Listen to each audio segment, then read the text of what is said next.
Saudi अरब के प्रधानमंत्री और क्राउन प्रिंस मोहम्मद बिन सलमान का राष्ट्रपति भवन में हुआ औपचारिक स्वागत। प्रधानमंत्री नरेंद्र मोदी और सऊदी क्राउन प्रिंस के बीच आज नई दिल्ली में होगी द्विपक्षीय वार्ता। दोनों नेता रणनीतिक साझेदारी परिषद की पहली बैठक की भी करेंगे सह अध्यक्षता।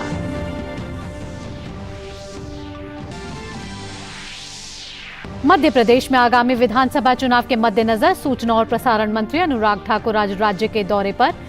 सिवनी में रोड शो के साथ ही जनसभाओं को भी करेंगे संबोधित।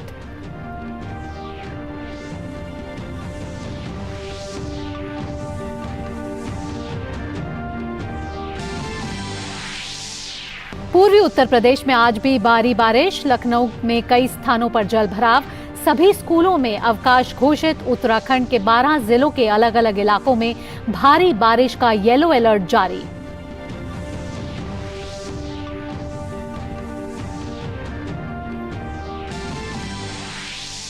उत्तर प्रदेश और ओडिशा में आज से विशेष टीकाकरण अभियान मिशन इंद्रधनुष 5.0 के अगले चरण की शुरुआत। गर्भवती महिलाओं और 5 वर्ष तक के बच्चों का होगा टीकाकरण।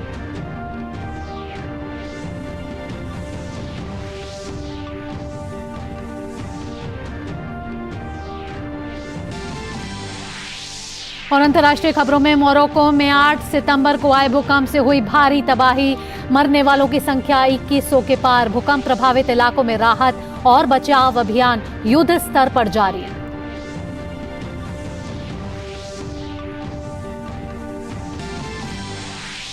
और खेल जगत से एशिया कप में आज रिजर्व डे पर पाकिस्तान के खिलाफ अपनी पारी को आगे बढ़ाएगी टीम इंडिया। कल बारिश बाधित मैच में 24 ओवर और 1 गेंद ही खेल पाई भारतीय टीम। विराट कोहली 8 और केएल राहुल 17 रन बनाकर क्रीज पर मौजूद।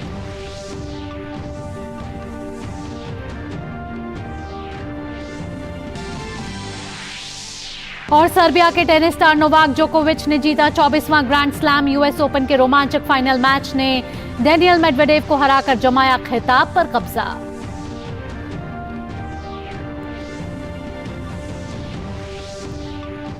नमस्कार, 11 बजे के समाचार बुलेटिन में आपका स्वागत है। मैं हूं आपके साथ भावना नैयर और सुर्खियों के बाद अब खबरें विस्तार से। प्रधानमंत्री नरेंद्र मोदी और सऊदी अरब के प्रधानमंत्री और क्राउन प्रिंस मोहम्मद बिन सलमान के बीच आज नई दिल्ली स्थित हैदराबाद हाउस में द्विपक्षीय वार्ता होगी। मोहम्मद बिन सलमान का राष्ट्रपति भवन में औपचारिक स्वागत किया गया। द्विपक्षीय वार्ता के बाद दोनों नेता रणनीतिक साझेदारी परिषद की पहली बैठक की सह अध्यक्षता भी करेंगे। वहीं आज शाम को मोहम्मद बिन सलमान राष्ट्रपति भवन में द्रौपदी मुर्मू से मुलाकात करेंगे। G20 शिखर सम्मेलन के दौरान शनिवार को भारत, संयुक्त राज्य अमेरिका, सऊदी अरब और यूरोपीय संघ ने एक मेगा भारत मध्य पूर्व यूरोपीय शिपिंग और रेलवे कनेक्टिविटी कॉरिडोर शुरू करने के लिए एक ऐतिहासिक समझौते की घोषणा की थी।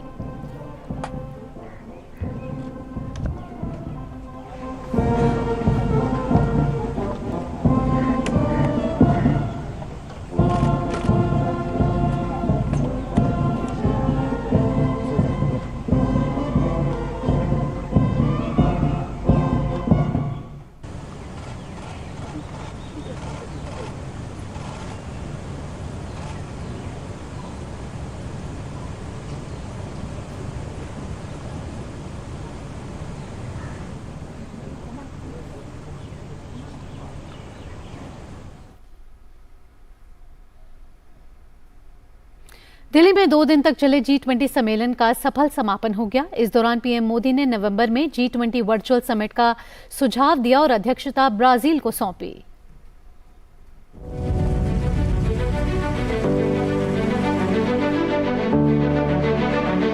ग्लोबल विलेज से आगे बढ़कर ग्लोबल फैमिली को हकीकत बनाना, जहां देशों के हित ही नहीं जुड़े हों बल्कि हृदय भी जुड़े हों। इस संकल्प के साथ प्रधानमंत्री नरेंद्र मोदी ने G20 की अध्यक्षता का गैवेल भावी अध्यक्ष ब्राजील के राष्ट्रपति लुइस इनासियो लूला डी सिल्वा को सौंपा।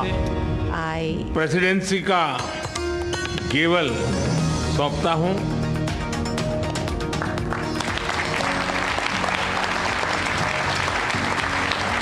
2 दिन के शिखर सम्मेलन में सदस्य देशों और आमंत्रित देशों द्वारा वैश्विक मुद्दों पर किए गए विचार मंथन, सुझाव और प्रस्ताव को संकलित कर नवंबर के अंत में G20 समिट के एक वर्चुअल सत्र के आयोजन का प्रधानमंत्री नरेंद्र मोदी ने प्रस्ताव रखा, ताकि शिखर सम्मेलन में तय किए गए विषयों की समीक्षा की जा सके। हमारी ये जिम्मेदारी है कि जो सुझाव आए हैं उनको भी एक बार फिर देखा जाए कि उनकी प्रगति में गति कैसे लाई जा सकती है। मेरा प्रस्ताव है कि हम नवंबर के अंत में G20 का एक वर्चुअल सेशन और रखें। उस सेशन में हम इस समिट के दौरान तय विषयों की समीक्षा कर सकते हैं। इस अवसर पर ब्राजील के राष्ट्रपति लूला डी सिल्वा ने अपनी अध्यक्षता में सामाजिक समावेशन, भूख के खिलाफ लड़ाई, ऊर्जा और सतत विकास को प्राथमिकता दिए जाने की बात कही। ब्राजील की अध्यक्षता में G20 की 3 प्राथमिकताएं हैं। पहला, सामाजिक समावेशन और भूख के खिलाफ लड़ाई।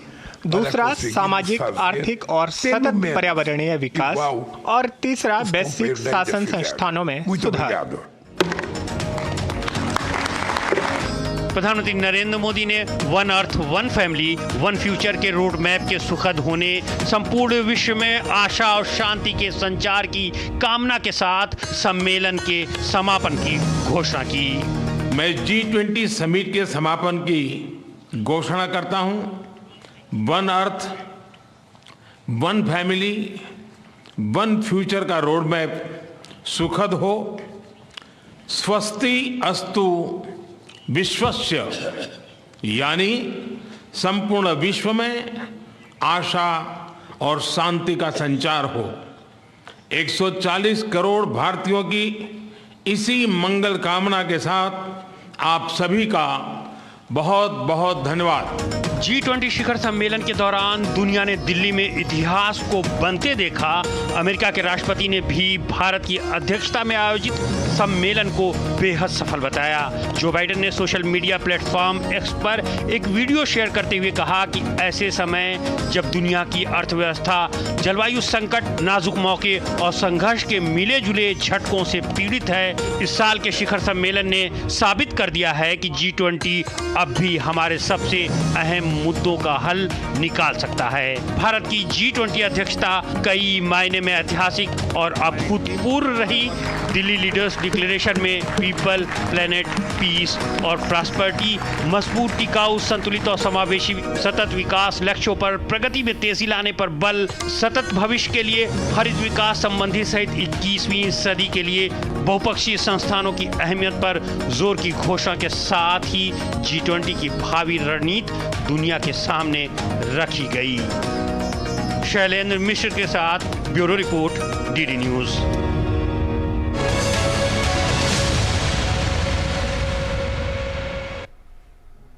और वैश्विक सहयोग में एक नए युग का प्रतीक G20 शिखर सम्मेलन का कल समापन हो गया। भारत की अध्यक्षता में हुआ G20 शिखर सम्मेलन कई मायनों में ऐतिहासिक, अभूतपूर्व और अविस्मरणीय रहा। सदस्य देशों ने जहां नई दिल्ली घोषणा पत्र पर सर्वसम्मति से मोहर लगाई, वहीं वैश्विक जैव ईंधन गठबंधन समेत कई महत्वपूर्ण घोषणाएं भी हुईं।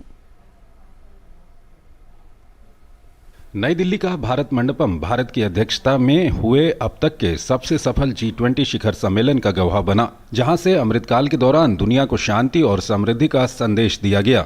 सम्मेलन के दौरान न सिर्फ भारत की तरक्की और ताकत की झलक देखने को मिली, बल्कि भारत ने दुनिया को एहसास कराया कि 21वीं सदी उसकी है।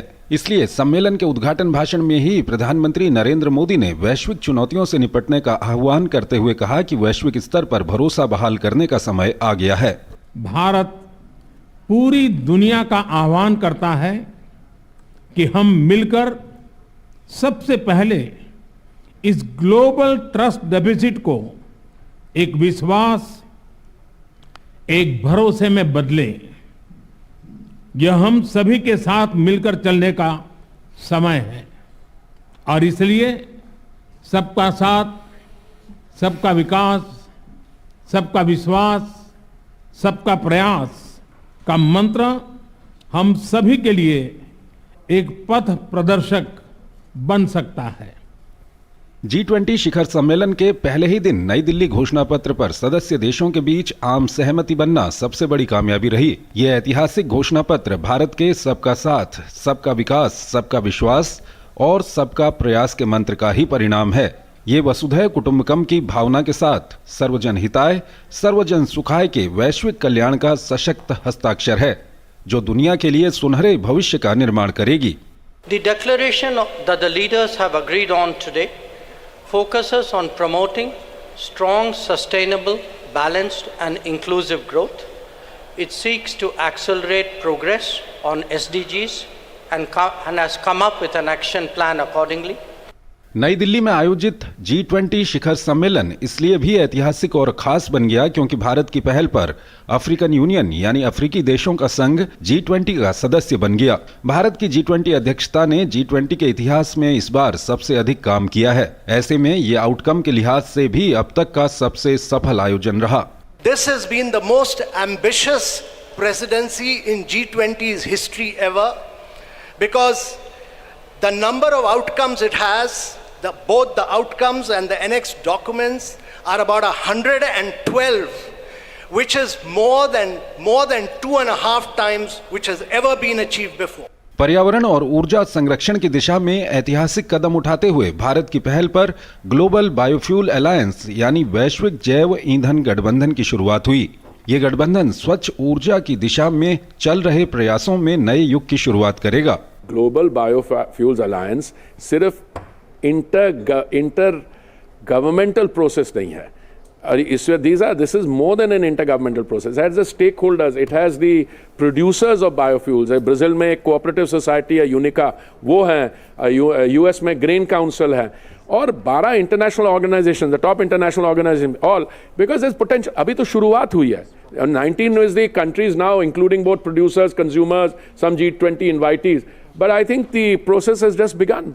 शिखर सम्मेलन के दौरान वैश्विक बुनियादी ढांचे और निवेश के लिए साझेदारी के तहत भारत मध्य पूर्व यूरोप आर्थिक गलियारे की घोषणा भी बड़ी उपलब्धि है, जो आने वाले समय में भारत, पश्चिम एशिया और यूरोप के बीच आर्थिक तालमेल का प्रभावी माध्यम बनेगा।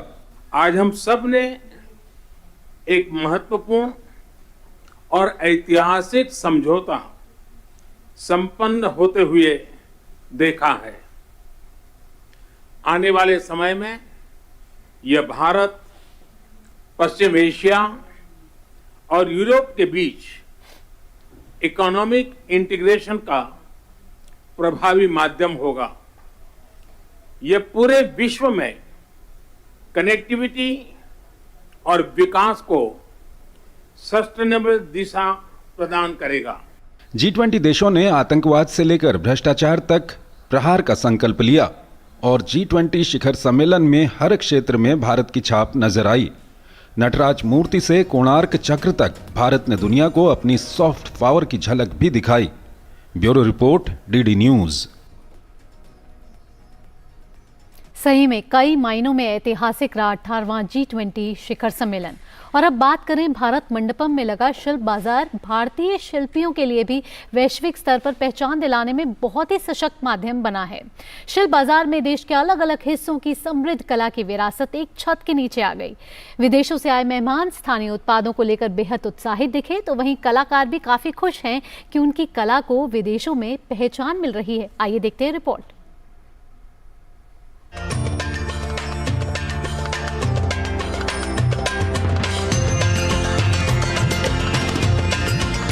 देश के अलग अलग क्षेत्रों के कला और शिल्प के रंग एक साथ नजर आए भारत मंडपम में लगे शिल्प बाजार में।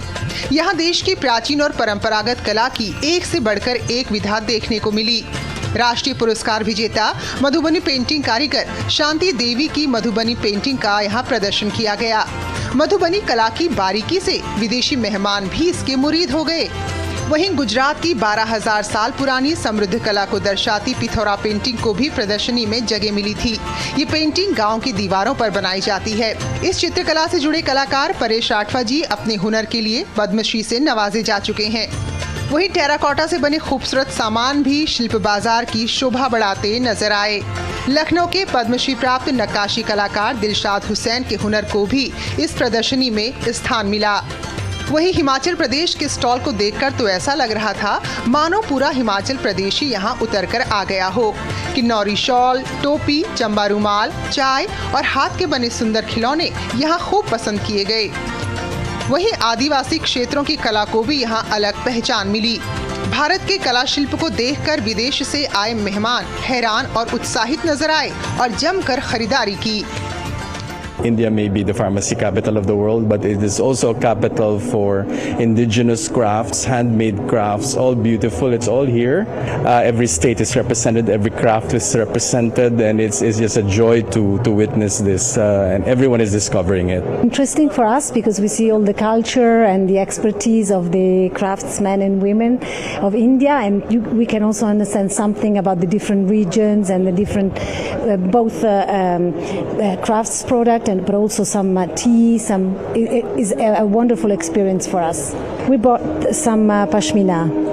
इस आयोजन का हिस्सा बनकर सभी कलाकार स्वयं को गौरवान्वित महसूस कर रहे हैं। उन्हें उम्मीद है कि इससे अंतर्राष्ट्रीय बाजार में उनके उत्पादों को नई पहचान मिलेगी। इंटरनेशनल प्लेटफॉर्म पे जो हम लोग ये हमारे आर्टिसंस के प्रोडक्ट दिखा रहे हैं, नेशनली ही नहीं इंटरनेशनली हम लोगों को एक रिकग्निशन मिल रहा है। हमारे हैंडीक्राफ्ट्स की मार्केट, इंटरनेशनल मार्केट में लोगों को पहचान हो रही है।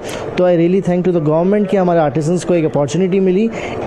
हमें आजीविका से जुड़ के बहुत फ़ायदा हुआ है और यहाँ आके तो और भी ज़्यादा फ़ायदा हुआ है, क्योंकि जो विदेशी मेहमान आए हैं तो हर एक मेहमान आके कुछ ना कुछ हमारा स्टॉल से लेके गए हैं। तो इससे हमें ये फ़ायदा हुआ कि विदेश में जाके ये चीज़ दिखाएंगे तो शायद हमारी चीज़ें यहाँ से हमारी महिलाओं द्वारा बना हुआ वहाँ तक पहुँचे। हम हिमाचल के लिए G20 में शोकेस करने के लिए सारे GI प्रोडक्ट्स लाए हैं, विच इंक्लूड्स हमारा चंबा रुमाल, Chamba chappal, Kullu shawls, Kinnauri shawls, edibles, Kangra tea, काला जीरा।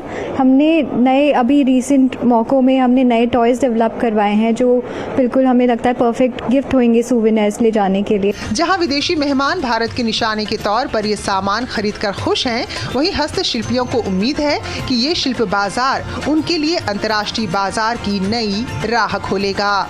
नितेंद्र सिंह के साथ ब्यूरो रिपोर्ट, DD न्यूज़। और भारत में G20 शिखर सम्मेलन के दौरान दुनिया के दिग्गजों को भारतीय टेक्नोलॉजी का कमाल भी देखने का मौका मिला। समिट के आयोजन स्थल भारत मंडपम में विदेशी मेहमानों ने शिल्प बाजार में खरीदारी तो की ही, और इस दौरान उन्होंने UPI पेमेंट की सुविधा का भी खूब लाभ उठाया। आइए देखते हैं।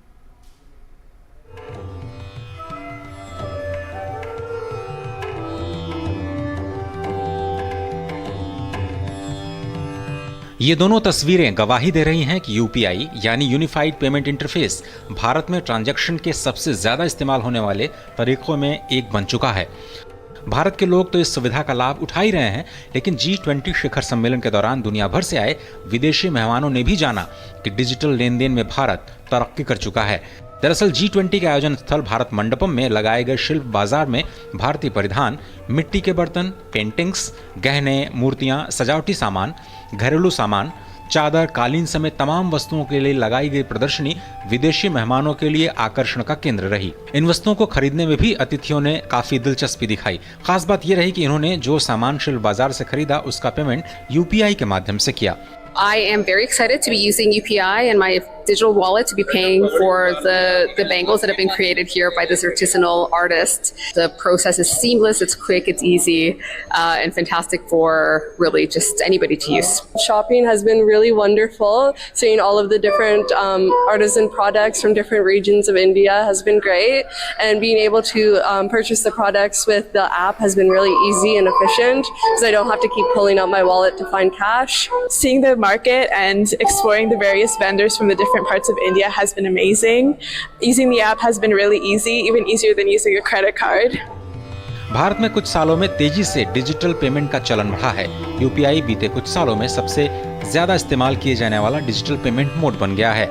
क्योंकि यूपीआई से घर बैठे ही पैसे ट्रांसफर करना बेहद आसान हो चुका है।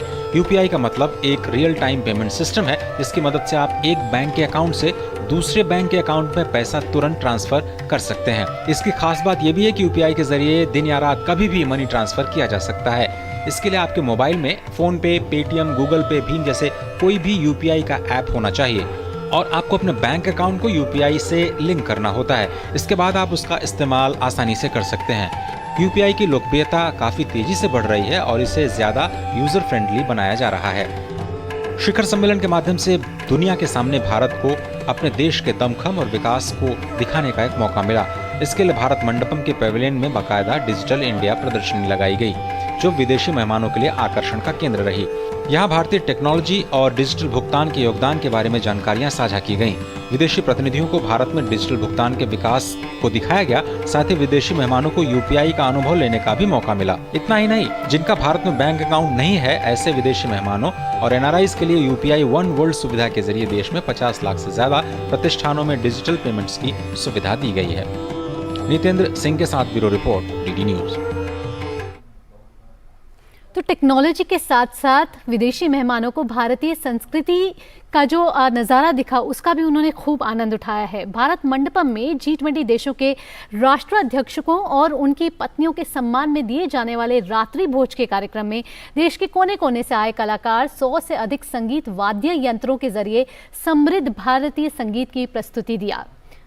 और अभी आपको लिए चल रहे हैं सीधे प्रसारण, लाइव प्रसारण, जहां प्रधानमंत्री नरेंद्र मोदी सऊदी अरब के क्राउन प्रिंस और प्रधानमंत्री मोहम्मद बिन सलमान अल सऊद के साथ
तो आप देख रहे थे नई दिल्ली स्थित हैदराबाद हाउस से सीधी तस्वीरें, जहां प्रधानमंत्री नरेंद्र मोदी और सऊदी अरब के प्रिंस के साथ द्विपक्षीय वार्ता हो रही है।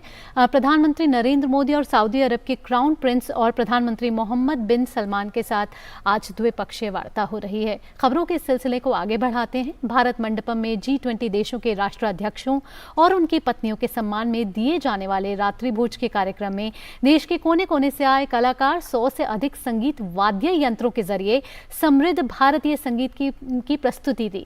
यह पहला ऐसा मौका होगा जब इतने बड़े पैमाने पर लगभग हर राज्य के कलाकार एकता के सूत्र में बंधकर विदेशी मेहमानों के सामने अपनी संगीत की कला का प्रदर्शन किया। कलाकारों ने अपनी संगीत की कला के बारे में भी बताया। आइए देखते हैं। मैं जलतरंग ये इंस्ट्रूमेंट बजाता हूँ। ये काफ़ी पुराना इंस्ट्रूमेंट है। वेदों से इसका हमें नाम मिलता है, जलतंत्री वीणा, उदक वाद्य, जलवाद्य। और मुझे रिसेंटली पता चला कि ये हमारे प्राइम मिनिस्टर मोदी जी का फेवरेट इंस्ट्रूमेंट है। और मुझे इतना आनंद हो रहा है कि ये बयां करना बहुत मुश्किल है कि वर्ल्ड के सारे टॉप लीडर्स हमें हमारे यहाँ आके सुनेंगे।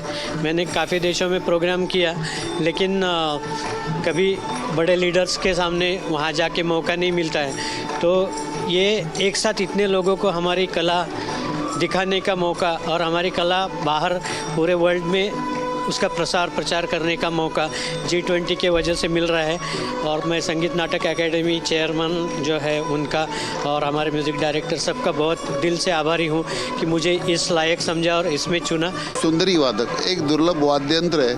पूरे भारत देश में इसका वाद्य का प्रचार प्रसार कर रहा हूँ मैं, भीमन्ना जाधव।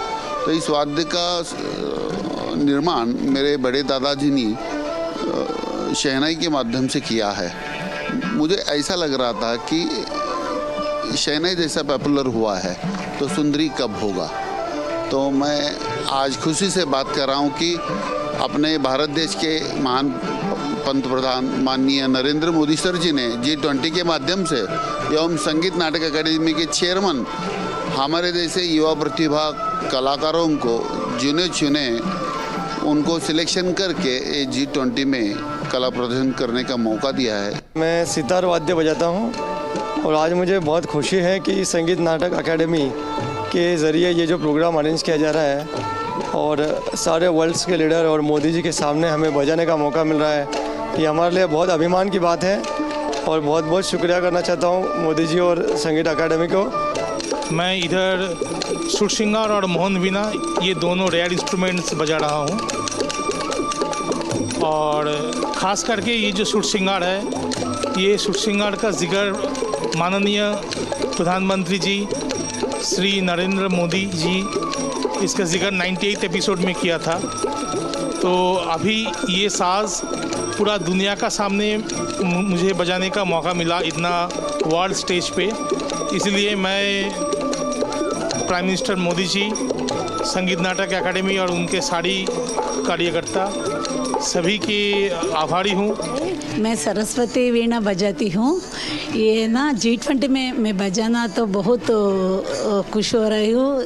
मोदी जी के वजह से ये सब मिल रहे हैं और वर्ल्ड लीडर्स के सामने ये बजाना और हमारा देश का पूरा स्टेट्स का रिप्रेजेंटेशन इतने इंस्ट्रूमेंट्स के साथ बजाने, this is a very great opportunity to us and SNA वाला ने हमको ये मौका दिया था। I am very very happy. ये तो भाग वाले को ऐसा नज़ारा ही मिलता है। मैं तो 100 बार मोदी साहब का सलाम करूं कि हमारे जैसे छोटे कलाकारों को भी यहाँ बुला के हमारा बहुत नाम बढ़ाया है। इसमें इंडिया के नॉर्थ मोस्ट पार्ट से लेके साउथ मोस्ट पार्ट तक और ईस्ट से लेके वेस्ट तक सारे राज्यों से इसमें आर्टिस्ट्स आए हैं और कश्मीर से लेके कन्याकुमारी हो या गुजरात से लेके आपका उड़ीसा हो या असम हो, तो हर जगह से आर्टिस्ट आए हैं, चाहे वो लोक संगीत के आर्टिस्ट हों, चाहे वो शास्त्रीय संगीत के आर्टिस्ट हों। और इतने अच्छे आर्टिस्ट्स आए हैं जो देश भर में दुनिया भर में अपनी कला बिखेर रहे हैं और वो सब एक स्टेज पे आकर, एक ही मंच पर आकर आज इस चीज़ को एक ऐसा एंसेंबल बना रहे हैं, एक ऐसा म्यूज़िक बना रहे हैं कि जिसको बोलते हैं कि डाइवर्सिटी जो है उसमें ही यूनिटी है। तो इंडिया की जो ये खासियत है, ये इस मंच के थ्रू हम पूरी दुनिया को दिखाएंगे G20 में। और ब्राजील के राष्ट्रपति लूला दा सिल्वा ने G20 के सफल आयोजन को लेकर भारत की तारीफ की है। एक प्रेस वार्ता में लूला दा सिल्वा ने कहा कि मैं शिखर सम्मेलन को असाधारण रूप से अच्छे ढंग से आयोजन करने के लिए भारत को बधाई देना चाहता हूं। हमें भारतीय लोगों से बहुत गर्मजोशी मिली है। लूला दा सिल्वा ने कहा कि ब्राजील अगले साल G20 की मेजबानी करेगा। हम चाहते हैं कि बड़ी संख्या में कार्यक्रम आयोजित करने के लिए ब्राजील के कई शहरों का इस्तेमाल किया जाए। लूला दा सिल्वा ने कहा कि G20 शिखर सम्मेलन की मेजबानी करना ब्राजील के लिए एक बहुत बड़ी जिम्मेदारी है। शिखर सम्मेलन के दौरान असमानता के मुद्दे को मुख्य मुद्दे के रूप में रखेंगे। स्वच्छ ऊर्जा के उत्पादन में ब्राजील में असाधारण क्षमता है। लूला दा सिल्वा ने कहा कि हम बहुपक्षीय संस्थानों के सुधार पर भी चर्चा करने जा रहे हैं। हम संयुक्त राष्ट्र सुरक्षा परिषद की स्थायी सदस्यता पर भी चर्चा करना चाहते हैं। उन्होंने कहा कि आशा है कि जब ब्राजील में शिखर सम्मेलन होगा तो रूस यूक्रेन युद्ध समाप्त हो चुका होगा और हम सामान्य स्थिति में वापस आ जाएंगे। बता दें कि राजधानी दिल्ली में 9 से 10 सितंबर तक 18वां G20 शिखर सम्मेलन सफलतापूर्वक संपन्न हो गया है। भारत मंडपम में हुआ ये सम्मेलन ऐतिहासिक रहा और दुनिया भर में इसकी चर्चा हो रही है। नई दिल्ली में आयोजित हुए G20 सम्मेलन से जुड़ी खबरें दुनिया भर के मीडिया में भी छाई हुई रहीं। अमेरिकी मीडिया ने भी इसे प्रमुखता से प्रकाशित किया। अमेरिकी मीडिया ने लिखा है कि लेखों में परोक्ष रूप से भारतीय कूटनीति को सराहा गया है। दरअसल यूक्रेन युद्ध के चलते संयुक्त घोषणा पत्र पर आम सहमति बनाना चुनौतीपूर्ण था, लेकिन भारत ने अपने कूटनीतिक कौशल से इस मुश्किल काम को भी अंजाम दे दिया। वहीं प्रधानमंत्री मोदी ने दुनिया के सामने भारत की क्षमताओं को अच्छे से पेश किया। उन्होंने भारत को दुनिया की सबसे तेजी से विकास करती अर्थव्यवस्था और युवा कार्यशक्ति वाले देश के रूप में G20 देशों के सामने प्रस्तुत किया। अमेरिकी मीडिया ने विदेशी नीति के हवाले से लिखा है कि पिछले राष्ट्रपतियों की तरह जो बाइडेन भी भारत को अमेरिका के करीब लाने की कोशिश करते दिखे। और प्रधानमंत्री नरेंद्र मोदी और सऊदी क्राउन प्रिंस के बीच आज नई दिल्ली में द्विपक्षीय वार्ता हो रही है। इस पर बात करते हैं हमारी संवाददाता मेघना से। मेघना, जैसा कि आज राष्ट्रपति द्रौपदी मुर्मू का भी हमने देखा कि उन्होंने सऊदी क्राउन प्रिंस को सेरेमोनियल वेलकम किया, उसके बाद अब प्रधानमंत्री सऊदी क्राउन प्रिंस और सऊदी अरब के प्रधानमंत्री के साथ द्विपक्षीय वार्ता कर रहे हैं। क्या एजेंडा रहेगा, क्योंकि एक काउंसिल बनी है उसकी सह अध्यक्षता कर रहा है, उसमें कैसे मुद्दे रहेंगे? और हमने ये देखा है कि अब सऊदी अरब से सिर्फ तेल तक का संबंध नहीं रह गया, सामरिक जो संबंध हैं वो भी बड़े हैं। बिल्कुल, और ये जो मीटिंग हो रही है इसमें दोनों ही लीडर्स को चेयर भी करेंगे। फर्स्ट लीडर्स मीटिंग जो स्ट्रैटेजिक पार्टनरशिप काउंसिल की मीटिंग है, इसमें प्रोग्रेस को भी रिव्यू करेंगे और उसके साथ ही तो अगर हम देखें पॉलिटिकल है, security, social, cultural cooperation, economy, investment cooperation, इन सभी चीजों पर बातचीत होगी। अगर हम देखें तो बायलैटरल रिलेशनशिप जो है भारत और सऊदी अरब का, अगर हम देखें ट्रेड इकोनॉमी और टाइज बेहद अहम। अगर एक और बात अक्टूबर 2019 में प्रधानमंत्री जो यात्रा हुई सऊदी अरब में, जहां जो कुछ देशों ने स्ट्रैटेजिक पार्टनरशिप काउंसिल को स्थापित किया था। और अगर ट्रेड की हम बात करते हैं, क्योंकि ट्रेड एक अहम फोकस हो सकता है बातचीत का, तो उसमें अगर हम देखें तो 2022-23 में सबसे ट्रेड हुआ दोनों देशों के बीच में तकरीबन $2 बिलियन का ट्रेड फाइनेंशियल ईयर 22-23 में हुआ था। तो ये एक अहम चीज है जिस पर दोनों ही देश बात करने की संभावना है। और जैसा कि हम जानते हैं कि भारतीय समुदाय जो सऊदी में रहता है, तकरीबन 2.4 मिलियन बड़ा भारतीय समुदाय है, भारतवंशी हैं जो रहते हैं। पीपल टू पीपल टाइज इस मायने से भी बहुत अहम हो जाता है। जी मेघना, साथ ही मैं आपसे पूछना चाहूंगी कि सऊदी अरब हथियारों और सुरक्षा के लिए अमेरिका पर निर्भर है। अब हाल ही में चीन के प्रति भी उसकी जो दिलचस्पी है वो बढ़ी है। इस क्षेत्र में भारत का निवेश में आना और महत्वपूर्ण हो जाता है। तो क्या भारत सऊदी अरब के साथ निवेश में अपने जो पैर पसारना चाह रहा है, क्या वो देख सकते हैं आज हम? देखिए, जहाँ तक हम निवेश की बात करते हैं तो इसलिए भी अहम हो जाता है क्योंकि भारतीय कंपनियों का काफी इन्वेस्टमेंट सऊदी में है और सऊदी की भी कई कंपनियां हैं, उनका इन्वेस्टमेंट भारत में है। और ये कुछ कंपनियां नहीं, काफी सारी कंपनियां हैं। अगर हम देखें तो 750 कंपनियां ऐसी हैं जिनकी हम बात करते हैं, भारतीय कंपनी जिनका सऊदी में इन्वेस्टमेंट है। उसके अलावा अगर दूसरे इन्वेस्टमेंट की हम बात करें व्यापार के लिहाज से, तो कई सऊदी की कंपनियों का इन्वेस्टमेंट भारत में एनर्जी के क्षेत्र में है, ग्रीन एनर्जी, सोलर एनर्जी के क्षेत्र में है, रिन्यूएबल्स के क्षेत्र में है। तो इसलिए भी ये जो पार्टनरशिप है वो अहम हो जाती है जब भारत एम्बिशियसली देखता है कि किस तरीके से रिन्यूएबल एनर्जी के कोऑपरेशन को और ज्यादा बढ़ाना है। उसके साथ ही अगर हम बात करते हैं तो आज एक्सपेक्ट किया जा सकता है कि एक MOU साइनिंग हो सकता है एनर्जी के क्षेत्र में, उसको एक्सपेक्ट किया जा सकता है आज। और इसके साथ ही अगर हम देखें तो जितने ही यात्री हैं, कितने ही हजी हैं जो जाते हैं हर साल सऊदी जाते हैं, उनकी फैसिलिटेट करती है जो किंगडम ऑफ सऊदी अरेबिया है उनको फैसिलिटेट करती है। तो इस तरीके से जो हमारे संबंध है व्यापार की लिहाज से भी कहेंगे और इस लिहाज से कहते हैं कि अगर जो हमारे व्यापारी हैं, जो ट्रेड है, जो कंपनीज हैं, उनको भी अच्छा अगर एक बेटर के लिहाज से मिलेगा तो और ज्यादा इन्वेस्टमेंट। जी मेघना, साथ ही हमने देखा कि G20 में जिस तरीके से आर्थिक कॉरिडोर निकल कर आया है उसमें सऊदी अरब का भी एक बहुत बड़ा मतलब महत्वपूर्ण रोल रहेगा। क्या उस कॉरिडोर को लेकर भी कोई बातचीत हो सकती है आगे? ये तो कॉरिडोर की हम बात कर रहे हैं वो इसलिए भी अहम है कि जिस तरीके का हम यहाँ पर एक्सपेक्ट करते हैं कि एक मूवमेंट की बात कर रहे हैं। जी मेघना से हमारा संपर्क अभी टूट गया है, लेकिन आप तस्वीरों के जरिए लगातार देख रहे हैं कि प्रधानमंत्री नरेंद्र मोदी की हैदराबाद हाउस में सऊदी क्राउन प्रिंस के साथ द्विपक्षीय वार्ता चल रही है। और कुछ देर पहले राष्ट्रपति द्रौपदी मुर्मू ने सऊदी क्राउन प्रिंस का सेरेमोनियल वेलकम किया था।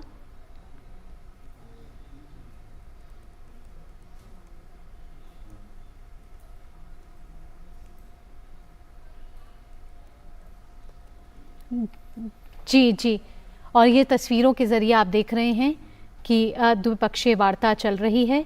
और आपको बता दें कि सऊदी क्राउन प्रिंस की ये दूसरी विज़िट है भारत में। प्रधानमंत्री नरेंद्र मोदी भी 2019 में सऊदी अरब गए थे। बहुत ही अहम द्विपक्षीय वार्ता।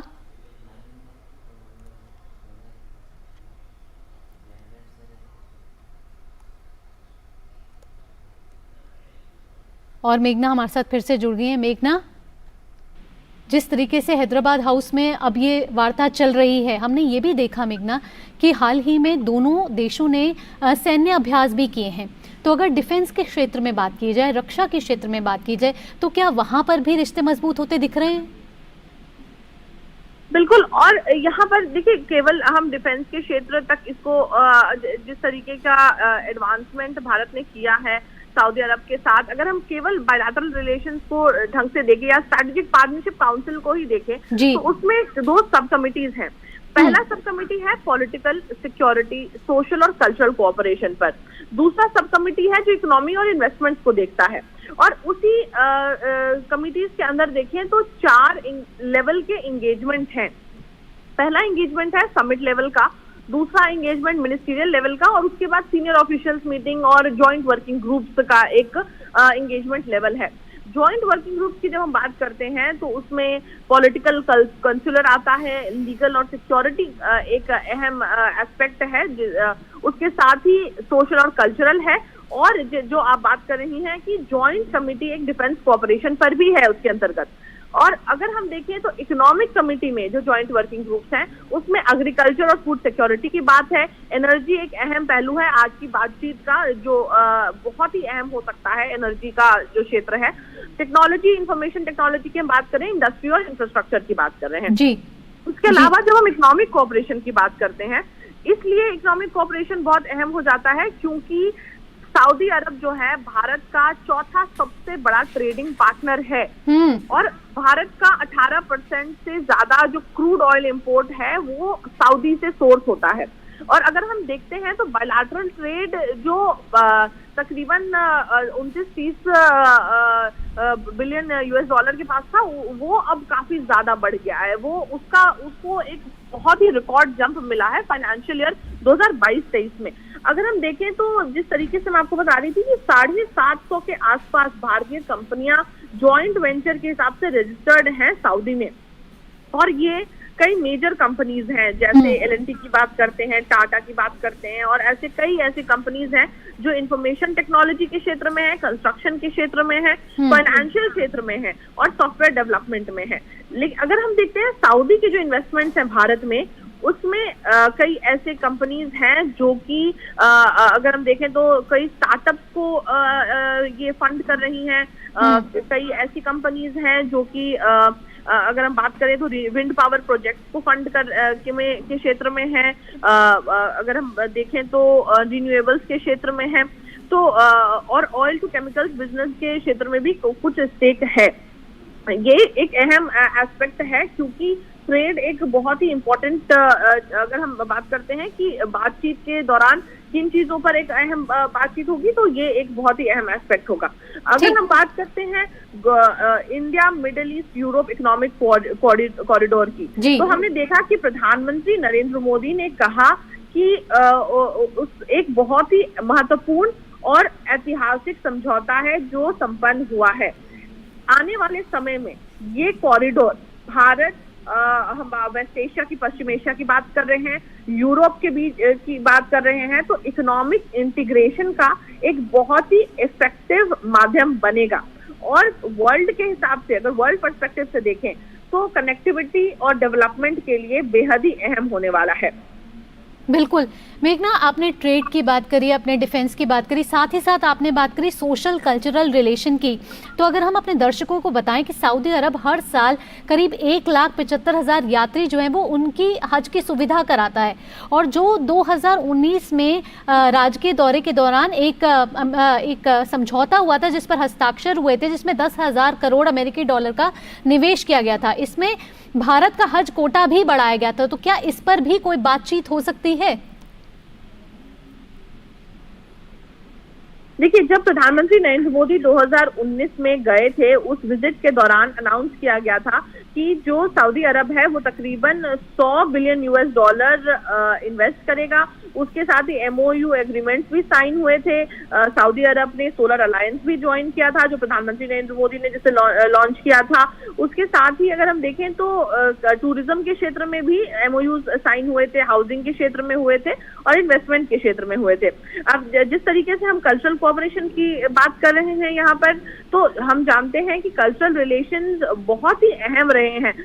अगर 2018 में भी एक फेस्टिवल ऑफ हेरिटेज और कल्चर होता है, वहां पर गेस्ट ऑफ ऑनर के तौर पर भारत ने पार्टिसिपेट किया था।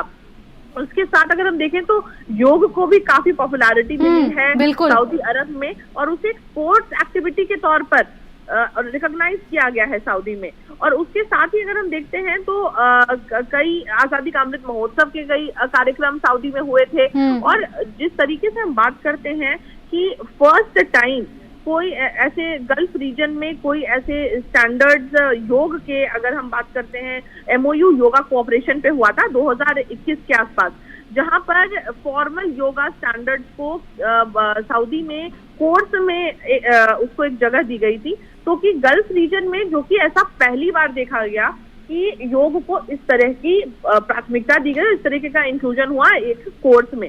तो ये एक बहुत ही अहम चीज है। कल्चरल एस्पेक्ट से जिस किस्म का कोऑपरेशन रहा है वो बेशक बेहतरीन रहा है। और जिस तरीके से आपने बताया कि ये एक अहम एस्पेक्ट इसलिए भी है क्योंकि हमारे तकरीबन 1,75,000 हजियों को है जो सऊदी वो फैसिलिटेट करता है हज पिलग्रिमेज के लिए हर साल। तो ये भी एक बहुत अहम एस्पेक्ट है। इस पर भी कुछ बातचीत अगर होगी तो वो बाहर निकल कर आएगी। जो बायलैटरल बातचीत है, चूंकि हम जानते हैं बायलैटरल बातचीत जारी है, तो उसके बाद पता चलेगा कि किन किन विषयों को किस किस्म की प्राथमिकता दी गई है और ओवरऑल जो पूरा जो हमारा कोऑपरेशन है बायलैटरली उसको किस तरीके से रिव्यू किया गया है। जी मेघना, साथ ही आपने पहले शुरुआत में कहा कि ऊर्जा के क्षेत्र में आज कुछ हस्ताक्षर हो सकते हैं, कोई डील साइन हो सकती है। अगर हम भारत की बात करें तो भारत हमेशा से ही ग्रीन एनर्जी को लेकर प्रखर रूप से उस तरीके से बोलता रहा है। अगर ऊर्जा के क्षेत्र में बात करें तो दोनों देशों में किस तरीके का MOU आज साइन हो सकता है?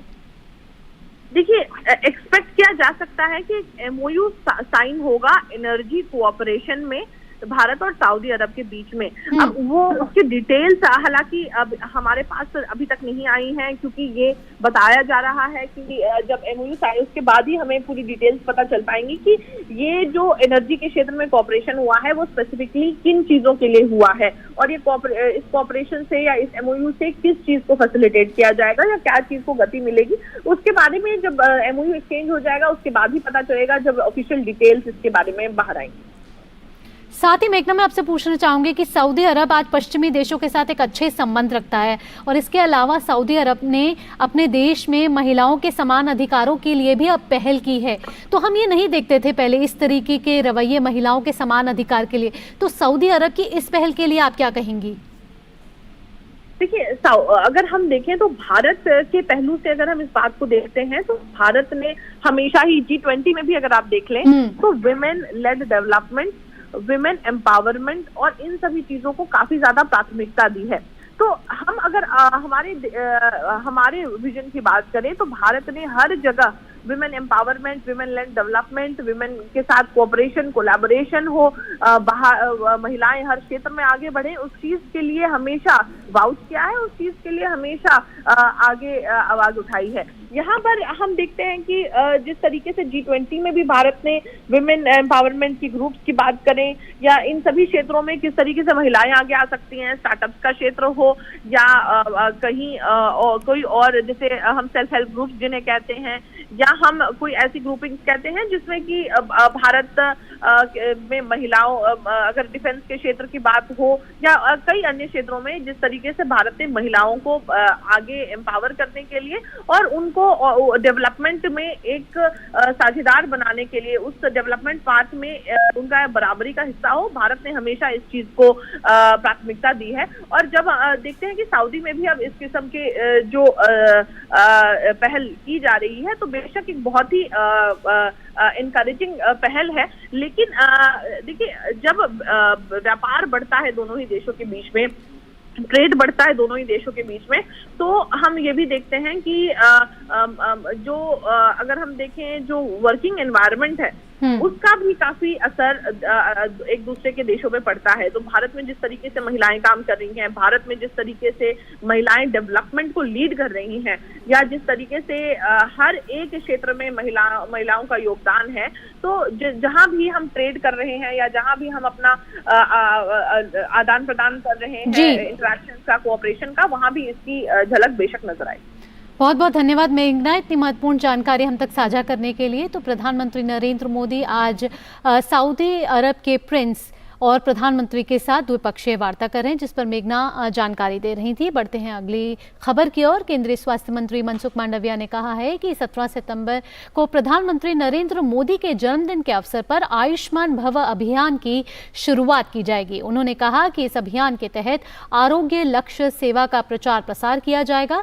केंद्रीय स्वास्थ्य मंत्री ने कहा कि देश भर में 1,17,000 से अधिक हेल्थ एंड वेलनेस सेंटर हैं। आयुष्मान भव अभियान के तहत इन सभी सेंटर्स पर आयुष्मान मेला लगाया जाएगा और इसमें सभी गरीब और मध्यम वर्ग के लोगों का उपचार होगा। उन्होंने कहा कि देश के सभी स्वास्थ्य संस्थानों में स्वच्छता अभियान भी चलाया जाएगा।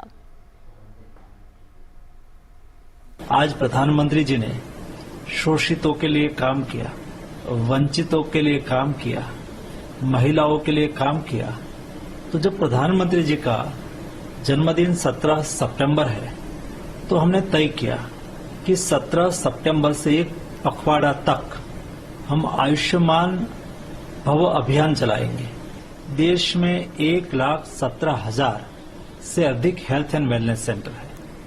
तो हमने तय किया है कि सभी हेल्थ एंड वेलनेस सेंटर पर आयुष्मान मेला लगेगा और ये आयुष्मान मेला में सभी गरीब और मध्यम वर्ग के लोगों को वहां उपचार होगा। गांव में हेल्थ के लिए जो एक भी ट्यूबरक्लोसिस के पेशेंट ना हो, यानी कि टीबी से मुक्त हो गया हो, ये आयुष्मान भारत योजना के उसके जो 3 पिलर आपने कहा, एक हेल्थ मेला, एक आयुष्मान कार्ड और आयुष्मान सभा, वो 3 पर हम काम करेंगे।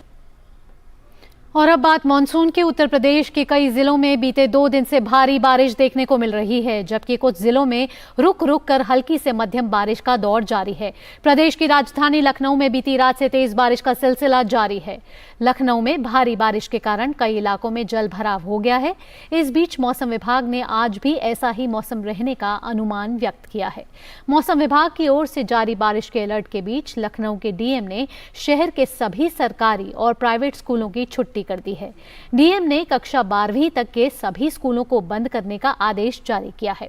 वहीं मुरादाबाद में भी भारी बारिश के चलते 11 सितंबर को जिला अधिकारी ने जनपद की CBSE, ICSE, यूपी बोर्ड और संस्कृत शिक्षा परिषद से संचालित सभी स्कूलों की छुट्टी के आदेश दिए हैं। और बात करें उत्तराखंड की। उत्तराखंड में मौसम विभाग ने एक बार फिर से बारिश को लेकर अलर्ट जारी किया है। मौसम विभाग केंद्र ने देहरादून समेत 11 जिलों में तेज बारिश का येलो अलर्ट जारी किया है। नैनीताल, बागेश्वर, देहरादून और चमोली में आज और कल येलो अलर्ट रखा गया है। बता दें कि भारी बारिश के कारण पागल नाला के पास सड़क पर मलबा आने के कारण बद्रीनाथ राष्ट्रीय राजमार्ग बंद हो गया है। और बढ़ते हैं अन्य खबरों की ओर। उत्तर प्रदेश और उड़ीसा में आज से विशेष टीकाकरण अभियान मिशन इंद्रधनुष 5.0 के अगले चरण की शुरुआत होगी।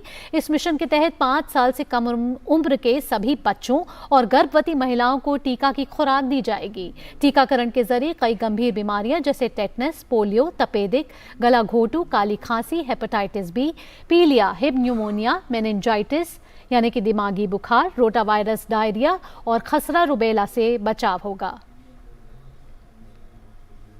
जम्मू कश्मीर के श्रीनगर बारामूला राष्ट्रीय राजमार्ग पर हंजीवेरा पट्टन में सुरक्षा बलों को बम संभावित आईईडी होने की जानकारी मिली है। जानकारी मिलने के बाद जम्मू कश्मीर पुलिस, सेना और बीडीएस मौके पर पहुंचे और बम को निष्क्रिय किया।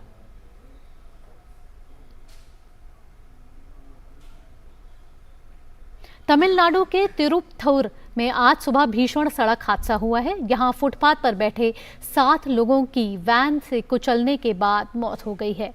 बताया जा रहा है कि जब ये वैन सड़क के किनारे खड़ी थी, ठीक उसी दौरान लॉरी ने इसे पीछे से टक्कर मार दी, जिससे यह वैन फुटपाथ पर बैठे लोगों को कुचलती चली गई।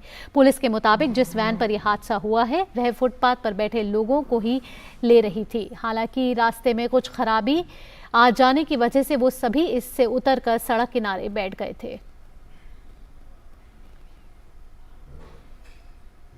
महाराष्ट्र के ठाणे में 40 मंजिला इमारत से लिफ्ट गिरने की घटना में 7 मजदूरों की मौत हो गई है। इस हादसे में एक मजदूर गंभीर रूप से घायल हो गया और उसे तुरंत एक निजी अस्पताल में भर्ती कराया गया। हादसे की जानकारी मिलते ही पुलिस और फायर ब्रिगेड के जवान मौके पर पहुंच गए। पुलिस मामले की आगे की जांच कर रही है। पुलिस ने बताया कि हाल ही में बनकर तैयार हुई 40 मंजिला इमारत की छत पर वाटर प्रूफिंग का काम चल रहा था। रेस्क्यू टीम ने लिफ्ट में फंसे मजदूरों को बाहर निकाला। और अब बात कारोबार की। सप्ताह के पहले कारोबारी दिन भारतीय शेयर बाजार बढ़त के साथ खुले। सेंसेक्स 190 अंक के बढ़त के साथ 66,789 अंक पर खुला। वहीं निफ्टी 63 अंक की बढ़त के साथ 19,883 अंक पर खुला। आज के टॉप गेनर्स में टाटा मोटर्स, विप्रो, एनटीपीसी शामिल हैं, जबकि टॉप लूजर्स में टाइटन, हिंदू लिवर, भारतीय एयरटेल शामिल हैं।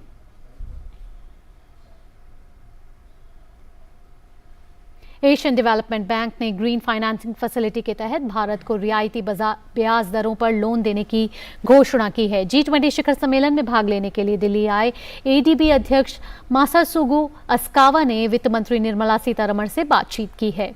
इस दौरान उन्होंने कहा कि वह भारत के विजन पाने के लिए ग्रीन फाइनेंसिंग फैसिलिटी के तहत रियायती ब्याज दरों पर लोन देगा। साथ ही उन्होंने G20 में भारत के एजेंडे one earth, one family, one future को सराहा। उन्होंने पीएम मोदी के विजन को भारत के लिए एडीबी कंट्री पार्टनरशिप स्ट्रैटेजी 2023 से 2027 के तहत सपोर्ट किया। इसमें पीएम गति शक्ति, ग्रीन हाइड्रोजन हब आदि को समर्थन दिया गया है। इसके साथ ही मासासुगु अस्कावा ने प्रधानमंत्री मोदी के विजन को भारत के लिए एडीबी कंट्री पार्टनरशिप स्ट्रैटेजी 2023 से 2027 के तहत सपोर्ट किया है।